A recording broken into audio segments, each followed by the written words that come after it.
Mun Allah si takdirkan kita dengan orang yang kita suka di dunia, mungkin Allah takdirkan, mungkin Allah jodohkan kita dengannya di akhirat.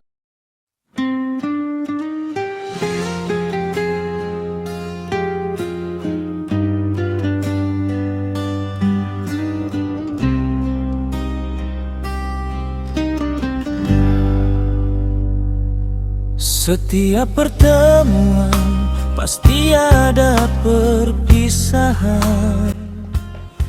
Abang, Alia sentiasa ada bersama abang. I love you, honey.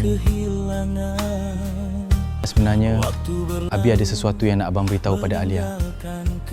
Abang harap Alia tabahkan hati Alia bila mendengarnya. Alia, awal bulan depan abang berangkat balik ke Sarawak. Dah 6 tahun abang di KL. Tiba masanya abang pulang.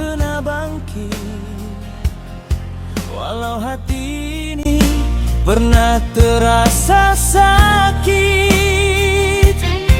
aku merayu padamu yang esa. Kembalikan kekuatan yang kian sirna. Tahun demi tahun aku melangkah, mencari sinar di sebalik lelah. Inilah perjuangan sebuah kebahagiaan, bukan harta yang aku dambakan. Cukup sekadar ketenangan jiwa, buat bekalan di hari tua. Walau ombak datang melanda, aku tetap berdiri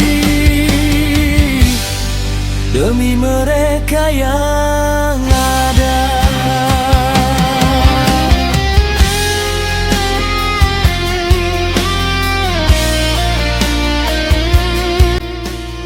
Terasa sunyi jika tanpa Alia. Kenangan bersama Alia tetap tersemat di memori. Semoga kita jumpa lagi nanti. Bye sayang.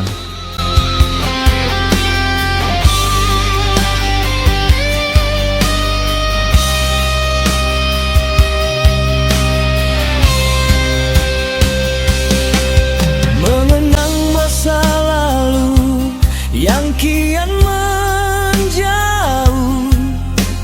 tak perlu lagi air mata yang jatuh. Hidup ini bukan tentang siapa yang menang, tapi tentang siapa yang tetap tenang. Perjalanan ini masih jauh di depan, akan ku tempuh dengan penuh harapan.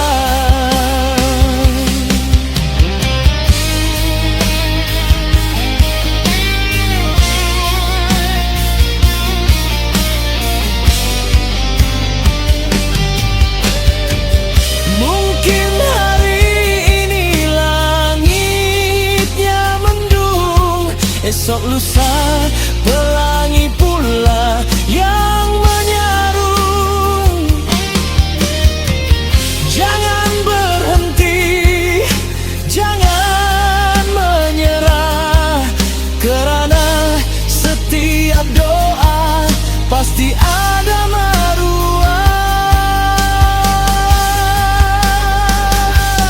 Inilah perjuangan sebuah kebahagiaan, bukan harta yang aku dambakan. Alia, jom kita bertolak. Cukup sekadar ketenangan jiwa,